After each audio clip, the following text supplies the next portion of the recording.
Hey everybody, welcome to a special Saturday edition, continued special Saturday editions of The Rundown. We are coming to you live from Detroit here with Mr. Rick Ector and his Legally Armed in Detroit event, trying to get 4,000 women trained. I am your co-host, coming to you from the left side of the table, Mike Jaworski, but I don't do this program by myself. That would be right. I am Craig DeLuz, coming to you from the right side of the table, also here in Detroit, Michigan. Having a good time, hanging out with, making new friends, and also getting a chance to spend some time with some old friends. Yeah, we're great. We got some really good friends that we're hanging out with. And listen, just so folks, you see me looking wandering off here, a little behind the magic. Normally, when we're apart, we both have our set of controls, set of monitors, and we're able to look into different cameras and see everything that's going on. Well, being remote, our first time remote, Craig's got all the controls, so I'm continuing to look over. Like, am I on? Am I on? Are the levels up? Are we good? Are we good? Are we good? So, it's a little learning curve, but we're trying to bring you the best. It's like we trying to possibly drive can. from the passenger seat. Yeah, and my wife's good at that, by the way. Yeah, if I do this, they'll make me stop. Just don't let me do that, okay? I always she does that all the time. So. Driving for us is it's like the two of us becoming one, right? We're practicing being one. She does the driving, and I do what she tells me. Yeah, there you go. Exactly. Folks, we want to bring in our next guest. This guy's just a great guy. It's been an honor to have him in my life, in my house, in my home, breaking bread with him. He's an incredible man for the entire industry, and even a better man if you've got a kid with a broken wing. So let's please welcome back to the program, Dr. John Adine. Dr. Adine, how are we doing? I'm doing awesome, having a great time. We're been spending a lot of time back in the range. I've taught at least a dozen women already, and I've had a few that have pretty much shot the X-ring out of the target. Wow. Nice. And they were relatively new shooters. One was very interesting in that she said she shot a BB gun and did a lot of Call of Duty. And she just shot the you-know-what right out of the center of the target. I'm like going, okay, you don't need my instruction. You're doing pretty good. But we're there for safety and to have a little bit of fun. And, I try to emphasize this is going to be fun. And I think that's very important for especially new shooters who may be a little bit anxious. You got to put a little fun into it, because once they get started and they kind of get over the initial kind of apprehension, fear, or whatever, all of a sudden it becomes real fun. Yeah, and then they want to come back for more. And then we have people who are, join the Second Amendment community, and that's really what we're here for. Mm-hmm. We want to have women that can protect themselves in the time of need. And of course, I've been doing this for nurses for years. I take nurses to the range and teach them one-on-one, or I arrange classes with some instructor friends of mine in San Antonio. In fact, that's how I kind of got started with all this DRGO stuff. And that's exactly what I was going to get into. Share with the folks a little bit about Doctors for Responsible Gun Ownership and your little bit about your role with the organization. Sure. Yeah, DRGO, or Doctors for Responsible Gun Ownership, was founded in it was 1994 by Dr. Timothy Wheeler. He's a California physician. He realized that there was a lot of bias in the literature and in the meetings and things like that against the Second Amendment. So we formed this organization. He was also one of the people that testified in front of the House Appropriations Committee, and they got the Dickey Amendment passed, which does not keep people from doing research on violence, but what it does is it prevents funding for advocacy, anti-gun research, right, by the CDC, and that's an important thing. Right, and what winds up happening is, because they want to do advocacy, they say, well, we're not going to do the research because we want to do the advocacy. And if they can't do the advocacy, then their attitude is, why do the research? Well, and the thing is, they do the research, but they play games with the numbers. Yeah. They do selection bias and things like that. So they may include, 2006, 2007, skip 2008, include 2009, 2010 in their numbers, and it gives them what they want. But if you put the year that they skipped, right, it flips the script, and all of a sudden, wait a second, Yeah. And so that's the kind of stuff that we are against. That's the kind of stuff that we watch out for. That's the kind of stuff that we look at and we critique, and we let people know, hey, this research is bogus. Well, okay, let me ask you something. So we've seen it with guns, where they all of a sudden announce this, it's a public health crisis. Well, now they're trying to say racism is a public health crisis. I don't know if you can speak to it from from the whole, race being a crisis. But what do you think about the medical community doing this, taking a political issue and then turning it into a public health crisis? Yeah, well, we've seen what the medical community has done with the COVID thing. Okay. This is the we got first a doctor and a surgeon here for the COVID talk. Right. So here's the deal. We have never treated a communicable disease like this ever. You mean we've never treated In the one last that is 200 years, we had smallpox, we've had, some of those horrible influenzas around the turn of the 20th century. We've never locked everybody away and. So you're saying we've never treated a disease that is like this, or we've never treated a disease the way in which we've treated this one? Exactly, the second one. Okay, that's what I thought. Yes, Okay. because we've had diseases like this. We had SARS-CoV-1. Right. And things have been so politicized. Let me ask you a question. Why are we not treating people when they are first diagnosed with something like hydroxychloroquine, ivermectin, Because Trump said it was antibodies, good. well, Because whatever? Trump said it was good. There's a lot of things that we could have done that we had not done. So if you come to your doctor and he diagnoses you with prostate cancer, he doesn't say, come back when you have metastatic disease and then we'll treat you. No. They treat you early on, you get in there, you take out the tumor, you do whatever you got to do, you do the radiation, whatever it is. Right. You don't say, let's wait till we're at the end stage when you're so sick that you need to be in the ICU. That doesn't make any sense. And, I've talked with the powers that be at my hospital, in my hospital system, and I asked them, why aren't we doing outpatient stuff? And they had no answer for me. Because that's not what the NIH and the CDC put down. Right. And here's the other thing is, it really has to do with money, okay? Hydroxychloroquine and ivermectin are generic drugs. Nobody makes a lot of money off of them. However, remdesivir is $1,000 a pop. Yeah. How many billions of dollars have we spent on developing vaccines? Why would you develop a vaccine if you have a simple oral treatment? Right. So these are all the questions that we have to be asking our medical community, and we have to be asking our politicians. Why have we not been treating this stuff this way? And frankly, I think it's criminal. That makes the way sense. it's I mean, been listen, treated. folks, make sure you got what the doctor just said, because I didn't even thought about it this way. No, Craig. I didn't either. That's a good one. Why would I spend $1 trillion to find the cure for headaches instead of just taking an aspirin when I got a headache? I mean, we could do all the research in the world to figure out what causes headaches and eliminate that completely, or just take an aspirin when you get a headache. Right. Or Why even- aren't we yeah. treating this that Or way? even better, if you have a cold, why wait until you've got 105 fever before you take something.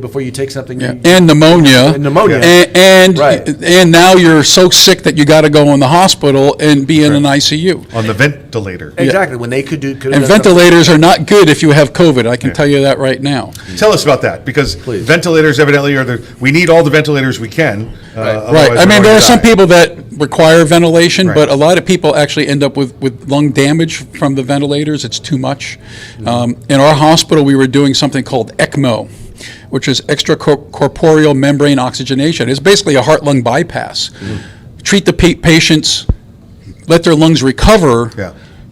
and then once their lungs recover, get them back to breathing again. And then we did a lot of that in our hospital, and a lot of places were doing that as well. There's a lot of things that can be done. The antibody treatments, the convalescent antibodies, those are things that can be that now we're doing earlier on. But in the beginning, we didn't have a whole lot of that stuff available. But what we did have were drugs that were easily, but because of politics, Right. we were told you can't use them. For instance, in Europe, hydroxychloroquine was an over-the-counter drug because a lot of people would go to North Africa for vacations and stuff, and so you could get hydroxychloroquine. Well, as soon as this whole thing hit, guess what happened to hydroxychloroquine? It was taken off the over-the-counter. You had to get a prescription. Now, why would that be? Why would you do something like that? These are all questions that we all need to be asking. I'm not saying, am I a conspiracy theorist? I don't know. But these are questions that we have to ask ourselves. Why are certain things happening? Is this taking advantage of, okay, so you got a pandemic going on. Right. Was this a pandemic, or was this an accident? Yeah. Or was it an accident that was taken advantage of? And then, the worldwide, those on the left decided this is our time to let's let this crisis go to waste, right? Listen, we were 1 month away from the most incredible State of the Union address I'd ever seen. Yeah. He'd won that re-election there in January, and then this comes around. Yeah. And I'll hand you this one. Craig says he's not a conspiracy theorist; he's a conspiracy connoisseur. Yeah. I love a good conspiracy. Yeah, well, He doesn't buy into him, but he loves to listen. I love to listen. Yeah, that's good. I mean, so these are all really things that we have to ask good questions. And in my 30-something years of practicing medicine, I've never seen this happen. And John, the first 10 or 12 years was in the Navy around the world. Right. This is not that there's anything wrong with your hometown doc starting out that way, but Dr. John started out in the Navy and ended up as a commander 10, 12 years later, and then left the naval service after going around the world into all these crap hole countries. Right, and I've been to Somalia. I've been to a bunch of places. So let me now getting back to the original question was the creating the state of emergency. So you talked about how they take advantage of a crisis, and they did it with COVID. Now let's talk a little bit about how they've done it now, because really they've tried to do it with guns. They're trying to do it now with racism. Right. The medical community stepping in and declaring it to be a medical crisis. The political community stepping in and telling the medical community what it is, and the NIH and CDC declaring it. Right, and not only that, but a lot of medical practices are now corporate. Yeah. A lot of practices work for hospitals, and so the corporate entities, let's say, they may not even talk to the doctors about alternative treatments. You just get the party line. What does the CDC have to say? What do these other people have to say? And my answer is, what about all those other people around the world? What are they doing? And so you got, as a physician, you have to do your own research, and you have to go look at other sources. You can't, and frankly, I'm becoming less and less trustful of our government entities because they've lied to us. Yeah. And they've lied to all of you as well. And so there's a lot of information out there. If you know where to look, you can find it. Right. I personally have some concerns about the vaccine. The mRNA vaccines are relatively new. That was only utilized for Ebola virus early on. But now we've literally got millions of doses given to people. And so we don't know what the long-term effects are going to be. There's anecdotal things that we've seen, but the studies are still out there, and who knows what's going to go, whether we're going to get honest data, frankly, because if it goes against if all of a sudden they find out that it's a bad thing, then all those companies that are making billions of dollars, they will not be able to make billions of dollars. So it's in their interest to keep this under the lid, and so you have to be real careful about this. So I guess, but racism. You want to talk about racism? Well, not so much. I'm talking about between racism and guns, and once again, the medical community taking political issues, and declaring them to be public health emergencies, so that then we all. You want me to tell you that it's a bunch of BS? It is a bunch of BS. That's what I wanted to hear. Okay, don't mind. That's not what I wanted to hear. Yeah, no, I knew it is. Yeah.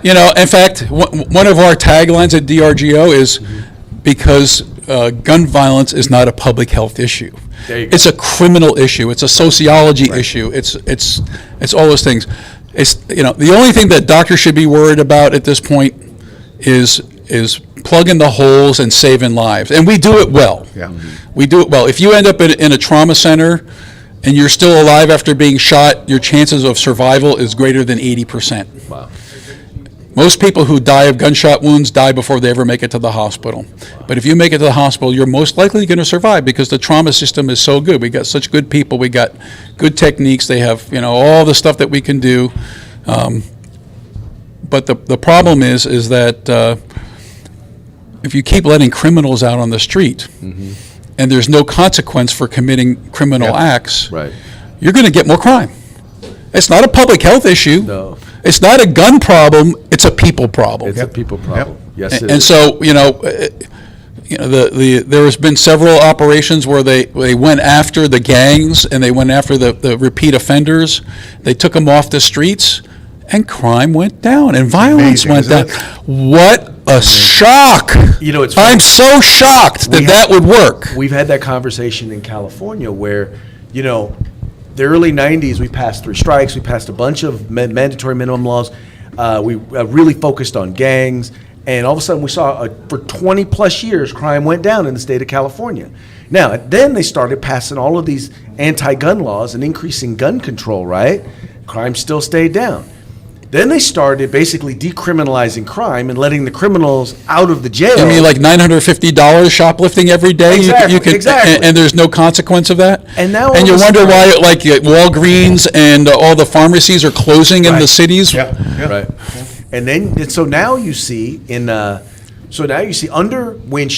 our current vice president, then Attorney General for California, Kamala Harris, started this whole smart on crime thing, all of a sudden, for the first time in 20 years, crime started going up. Murder rates went up.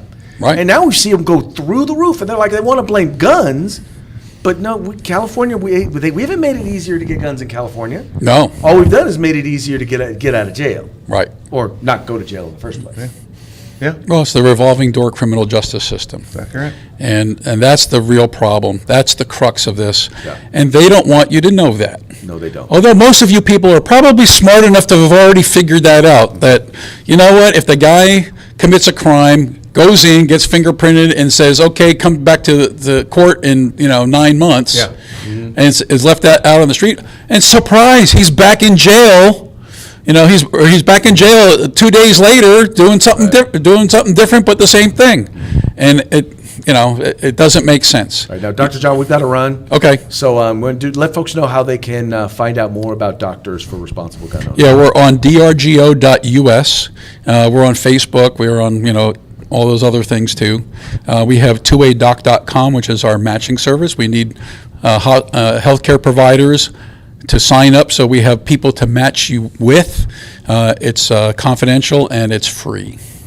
Also, check out the Second Amendment Foundation's Gun Right Policy Conference coming up within the next month. Dr. John's one of the featured speakers there as well. Exactly. Dr. John, thank you so much for coming on the program. My pleasure, guys. Dr. John, thank you, sir. All right, folks. Well, hey, that's going to be it. We're going to be gone for a little bit, and we'll be back with more interviews. Having a good time here in Detroit. Detroit it is. Detroit it is.